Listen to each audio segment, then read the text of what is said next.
Assalamualaikum warahmatullahi wabarakatuh.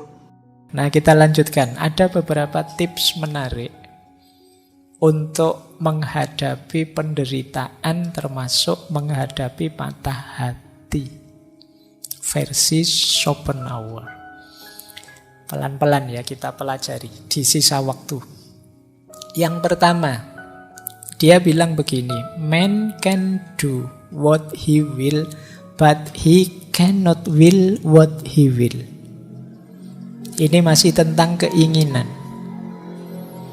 Jadi manusia bisa melakukan apa yang dia inginkan, tetapi dia tidak bisa menginginkan apa yang dia inginkan. Jadi kita ingin apa bisa kita wujudkan, tapi keinginan apa yang kita inginkan itu biasanya banyak pengaruh faktor-faktor dari sekeliling kita. Karena kita orang Indonesia misalnya, yang sejak kecil makan nasi, itu ya begitu waktunya makan, yang terbayang ya makan nasi, yang kita inginkan ya nasi. Ayo kamu bebas saja milih mau makan apa. Saya milih nasi saja. Itu seolah-olah kita bebas milih. Padahal itu ya karena disetir oleh lingkungan, oleh sejarah, oleh cara berpikir sekeliling kita selama ini. Jadi sederhananya apa? Jangan dikira keinginan-keinginan kita itu bebas pilihan kita. Keinginan kita itu terbatasi oleh kesejarahan hidup kita. Maka sadari ini. Jadi hidup kita itu dibatasi oleh banyak hal. Ya keluarga, kondisi geografis, situasi politik, budaya. Mungkin orang Jawa dengan orang luar Jawa cara berpikirnya beda. Dengan orang Melayu cara berpikirnya beda. Pendidikan juga begitu.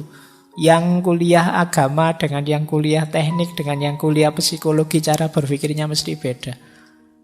Bagi orang agama ini loh yang baik, nanti bagi orang psikologi ya enggak, yang baik ini versi psikologi, bagi yang biologi yang baik ini versi biologi. Kita itu secara enggak sadar terbatasi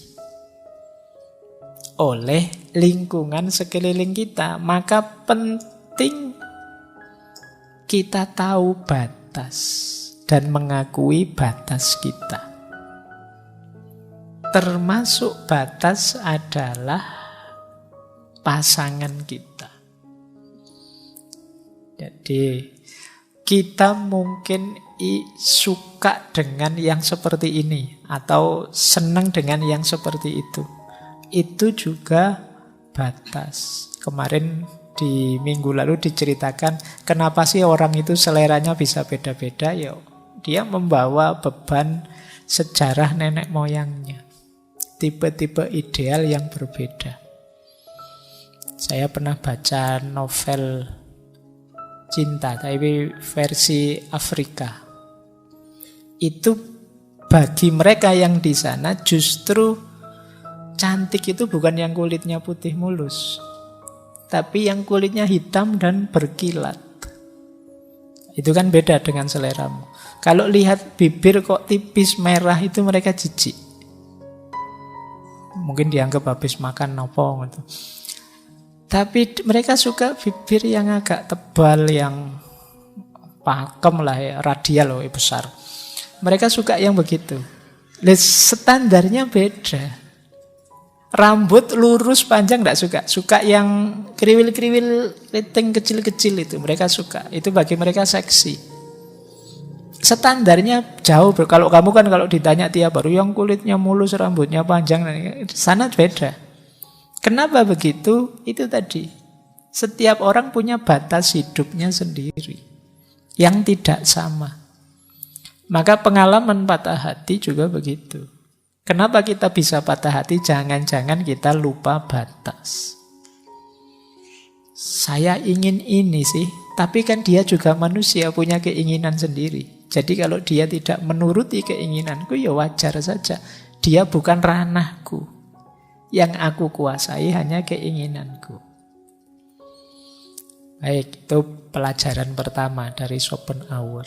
Jadi keinginan kita pun sebenarnya bukan sesuatu yang sama sekali bebas kita putuskan, tapi sesuatu yang ditentukan secara tidak sadar oleh sekeliling kita yang membatasi kita. Yang kedua, kembali ke situ. Yang kedua, kata beliau, life is a constant process of dying. Hidup ini sifatnya berubah dan melapuk. Dying itu tambah lama, tambah susut, tambah mati. Dan berubah. Banyak orang patah hati karena menganggap kamu kok tidak seperti dulu. Ya segala sesuatu itu berubah.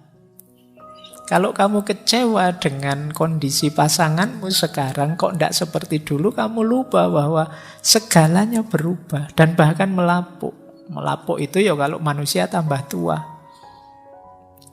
Jadi kamu dulu cantik, ya mesti wae sekarang sudah tua. Berubah. Orang sering lupa dengan ini. Kamu dulu lihat apa, sekarang lihat apa. Loh ya mesti saja dulu dan sekarang beda. Semua yang di muka bumi ini berubah dan melapuk pada akhirnya hilang. Jadi ini yang agak berbeda dengan keinginan kita kan tidak ada habisnya. Keinginan kita itu terus menerus. Kita mengejar semua keinginan kita seolah-olah hidup kita itu ya seperti ini terus. Ini sering kemudian membuat kita kecewa. Maka kesadaran bahwa life is constant process of dying berarti apa? Kesadaran yuk kita bersyukur. Kita nikmati saja, kita syukuri saja situasi-situasi yang kita hadapi hari ini. Kita hargai apapun yang ada di hadapan kita sekarang. Sebelum terlewat. Mumpung kalian masih muda, bersyukurlah, nikmati kemudaanmu. Sebentar lagi kamu tua. Dan itu tidak lama, tak jamin. Wong sekarang wajahmu juga sudah kelihatan tua. Jadi nikmati saja. Nah, banyak orang kecewa, patah hati karena tidak siap menghadapi perubahan dan pelapuan ini. Tidak hanya jasmani, rohani juga begitu. Kamu sekarang kok mudah tersinggung, mesti ada prosesnya jadi mudah tersinggung itu. Dulu waktu pacaran mesra sekali, sekarang sudah nikah kok kamu malah, jangan-jangan ada proses yang membawa ke sana. Atau dulu fokusnya hidup kemana, sekarang fokusnya hidup kemana. Ini harus disadari. Kenapa? Karena life is constant process of dying. Jadi kalau versinya Schopenhauer, yuk ketika kita masih diberi kesempatan, diberi tenaga, diberi aneka daya untuk menikmati, mensyukuri hidup, ayo kita nikmati. Kita masih mampu mencintai orang-orang sekeliling kita, ayo kita cintai. Karena pada saatnya ya pasti kita akan berpisah dengan mereka. Ayo kita manfaatkan kesempatan yang kita miliki. Hidup ini memang isinya keinginan demi keinginan. Mari kita ngerti batas kita. Kemudian kita nikmati, kita syukuri apapun yang ada sekarang. Karena kalau kita fokus pada keinginan saja, hidup ini rasanya terburu-buru terus. Hidup ini rasanya kayak dikejar-kejar terus. Kita lupa bersyukur. Nah, ini tips kedua. Tips yang ketiga dari Schopenhauer, mostly it is loss which teach us about the worth of things. Jadi biasanya kehilangan itu mengajarkan kita nilai dari sesuatu. Jadi rasa kecewa, patah hati, kehilangan, penderitaan, itu sebenarnya sisi lainnya adalah pelajaran. ada banyak yang bisa diambil dari sana. Jadi mari kita tidak berhenti belajar. Kadang-kadang kita lupa belajar sehingga sesuatu itu lewat begitu saja. Maka marilah pengalaman negatif apapun kita jadikan sumber kebahagiaan. Dengan cara apa? Memposisikannya sebagai hikmah, sebagai pelajaran. Begitu mengalami kepahitan apa dibaca, alhamdulillah dapat pelajaran aku sekarang. Besok tidak tak ulang lagi nyari yang kayak gitu. Nah, itu paling tidak ada pelajarannya sekarang. Jadi ini tips ketiga. Jadi biar kita tidak terpuruk. Karena biasanya kalau yang negatif kita biarkan bunyinya negatif, tidak kita maknai sebagai pelajaran dan hikmah, ya dia akan jadi beban dalam hidup kita. Tapi kalau kita ngasih labelnya bahwa ini pelajaran, maka dia akan jadi pendukung hidup kita. Antara beban dan pendukung itu kan jauh fungsinya. Sakit hati kita kalau kita maknai sebagai hikmah dan pelajaran, itu akan menguatkan hidup. Tapi kalau kita maknai sebagai kepahitan, penderitaan, dan beban, ya dia akan membebani hidup kita. Maka nasihat dari Schopenhauer ini penting kita perhatikan untuk mengambil pelajaran.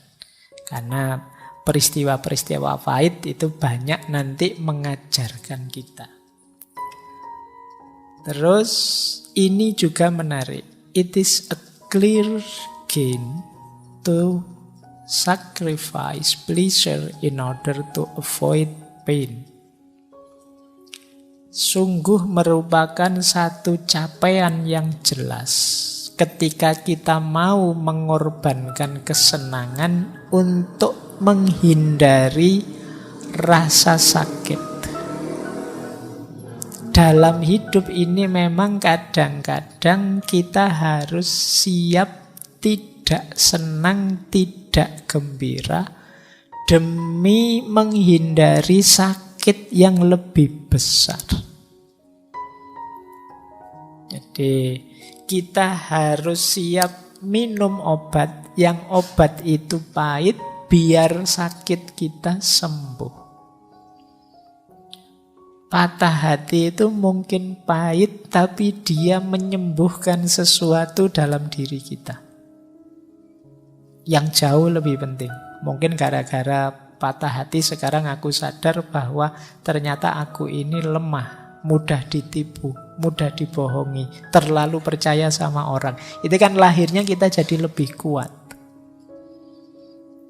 Jadi ada rumus hidup bahwa ya kalau kita ingin menghindari rasa sakit, memang kita harus mengorbankan kesenangan tertentu. Untuk kolesterol tidak tinggi kan kita harus tidak makan yang lemak-lemak, tidak makan yang mengandung kolesterol tinggi. Memang sakit, mengorbankan kesenangan kita. Tapi kan biar kita tidak ketemu sakit yang lebih besar. Jadi anggap saja kalau kita ketemu musibah, bencana, kesulitan hidup apapun, anggap saja ini obat. Alhamdulillah saya mengalami kepahitan. Ini adalah obat bagi sakit yang lebih besar. Seandainya aku jadi sama dia, itu mungkin malah ketemu sakit yang lebih besar. Nah, untung diberi obatnya sekarang dalam bentuk patah hati. Jadi tidak berlarut-larut. Ini tips selanjutnya dari Schopenhauer. Ya termasuk bulan depan kan kita sudah puasa. Puasa itu kan mengorbankan kesenangan sebentar demi kebahagiaan besar. Nah, di dunia maupun di akhirat. Ini rumus ini. Cuma ini karena yang ngomong bukan muslim, Schopenhauer rasanya beda. Tapi sebenarnya maksudnya sama. Baik, terus kata dia, there is no doubt that life is given us not to be enjoyed but to be overcome, to be got over. Biar patah hatimu tidak terlalu pahit, Ayo filosofi hidupnya diganti. Selama ini mungkin kita menganggap hidup ini untuk senang-senang. Ayo diganti, kata Schopenhauer, hidup ini untuk ditaklukkan, untuk dimenangkan. Jadi begitu ketemu situasi apapun, termasuk situasi yang pahit, berarti ini harus aku kalahkan juga, harus aku taklukkan juga. Karena kalau hidup ini kita maknai hanya untuk senang-senang, ya begitu kita ketemu pahitnya, maka kita akan merasa gagal. Tapi kalau kita menganggap hidup ini sesuatu untuk ditaklukkan, begitu kita ketemu pahit, maka kita anggap yang pahit ini sebagai tantangan untuk ditaklukkan. Jadi ini sudut pandang yang berbeda, maknanya bisa jauh. IP saya jatuh Pak semester ini. Itu kalau kamu membacanya hidup ini hanya untuk senang-senang, ya berarti kamu gagal sudah. Kamu tidak bisa senang.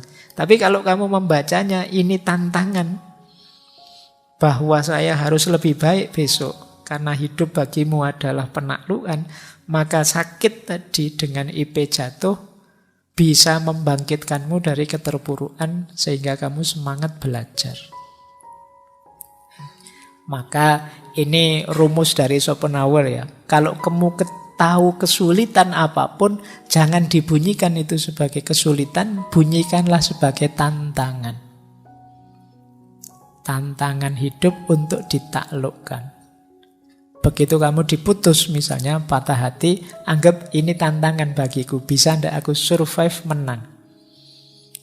Jadi meskipun diputus, saya masih banyak jalan untuk bisa bahagia, untuk bisa senang. Nah, ini tips yang ke-5.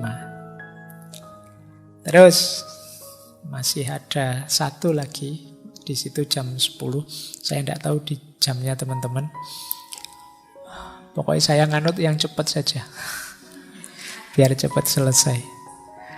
Baik, terakhir kata Schopenhauer, it is difficult to find happiness within oneself, but it is impossible to find it anywhere else. Memang sulit menemukan kebahagiaan dalam diri seseorang, tetapi tidak mungkin menemukannya di tempat yang lain.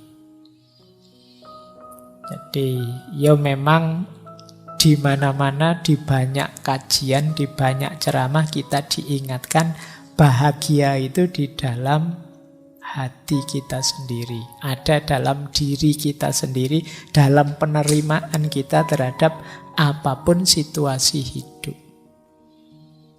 Ya memang sulit seperti ini, tapi tidak ada alternatif yang lain. Tidak mungkin kita mencari kebahagiaan kok di luar diri. Kalau kita mencari kebahagiaan di luar diri, kita akan sangat capek, sangat lelah. Kenapa? Karena yang di luar diri itu berubah-ubah, nilainya naik turun dan tidak pasti. Kuncinya tetap ada di dalam diri. Pak, saya bahagia kalau uang saya banyak. Berarti ketika orang sangat kaya harusnya pasti bahagia, ternyata juga tidak. Pak, saya bahagia kalau punya pasangan cantik, punya harta yang banyak, kemudian punya status yang tinggi. Banyak contohnya di TV-TV itu ya, kurang apa?